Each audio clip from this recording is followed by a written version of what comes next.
En préparant le livre Israël, parlons-en, j'ai demandé à deux assistantes d'aller dans les rues de Bruxelles, demander au hasard aux gens qu'est-ce qu'ils savaient sur l'histoire et sur la situation d'Israël.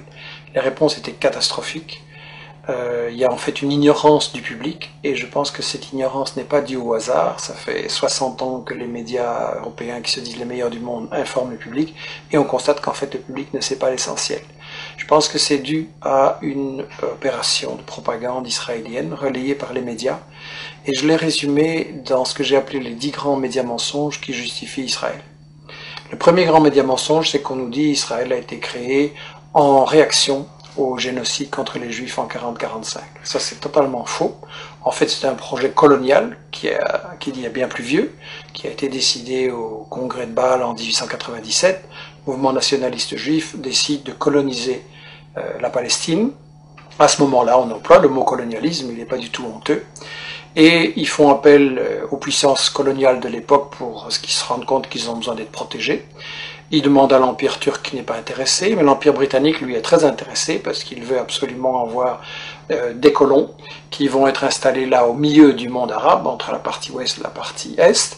Ils veulent affaiblir l'Égypte, qui est une puissance qui les inquiète. Ils veulent contrôler le canal de Suez, qui est la route vers la colonie des Indes, qui leur apporte énormément. Ensuite, les États-Unis vont prendre le relais. Eux, ce qui les intéresse, c'est le pétrole. Ils veulent un flic du pétrole. Et donc, cette création coloniale d'Israël ne date pas du tout de 40-45, c'est bien plus tôt, c'est un projet colonial. Il faut rappeler qu'à l'époque, les puissances coloniales européennes se partagent l'Afrique comme un vulgaire morceau de gâteau. Il y a une conférence à Berlin en 1885 avec l'Angleterre, la France, le Portugal, la Belgique, l'Allemagne. On se partage l'Afrique comme un vulgaire gâteau. Il n'y a évidemment aucun Africain qui est installé, qui est invité, je veux dire. Et donc on est vraiment dans l'époque coloniale. Israël, c'est un projet colonial, il faut le dire. Alors, le deuxième grand mythe qui justifie Israël, c'est oui, mais les Juifs, en fait, ils retournent sur la terre dont ils auraient été chassés par l'Empire romain en 70 après Jésus-Christ. Ça, c'est aussi un mythe total, parce que, en fait, j'ai interviewé dans ce livre l'historien Shlomo Sand, qui a lui-même interviewé les historiens, les archéologues israéliens, et tout le monde dit non, il n'y a pas eu d'exode, et donc il n'y a pas de retour. En gros, les populations, elles sont restées là, elles n'ont pas bougé. Bien sûr, il y a eu des invasions, des migrations, des mélanges, mais en gros, elles n'ont pas bougé, les populations. C'est qu'il y a deux conséquences cocasses. La première, c'est que, au fond, les descendants des Juifs de l'époque de Jésus-Christ, c'est les Palestiniens qui vivent là aujourd'hui, maintenant. Et la deuxième conséquence, c'est que, alors, s'il n'y a jamais des gens qui sont partis, quels sont ces gens qui nous disent qu'ils reviennent? En fait, ce sont des convertis, des Européens de l'Est, de l'Ouest, des Maghrébins, qui se sont, à différents moments, pour différentes raisons, convertis à la religion juive. Et en fait, comme dit Shlomo Sand, le peuple juif, ça n'existe tout simplement pas. Il n'y a pas d'histoire commune, il n'y a pas de langue commune, il n'y a pas de culture commune, il y a juste une religion.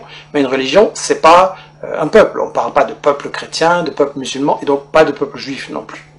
Alors, le troisième grand mythe, c'est l'idée que, en fait, c'est pas grave s'ils se sont installés là en Palestine pour coloniser, parce que nous dit-on, c'était un désert, c'était une terre sans peuple, donc c'était vide. Ça aussi, c'est un mensonge total.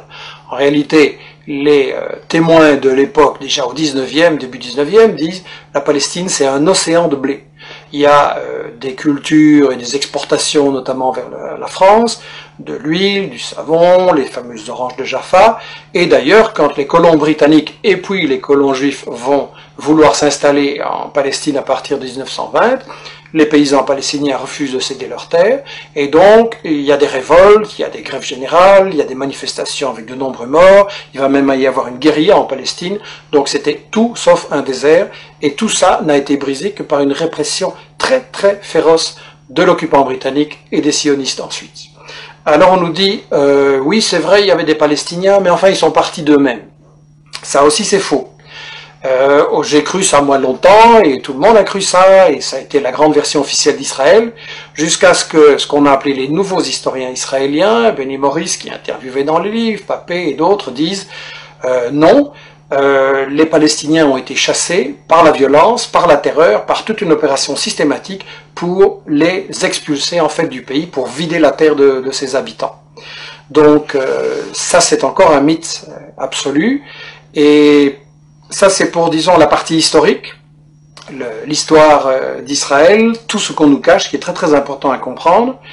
Et ensuite, ce qu'on nous dit sur la période actuelle, c'est que de toute façon, Israël, c'est la seule démocratie au Moyen-Orient et que donc il faut la défendre, c'est un État de droit.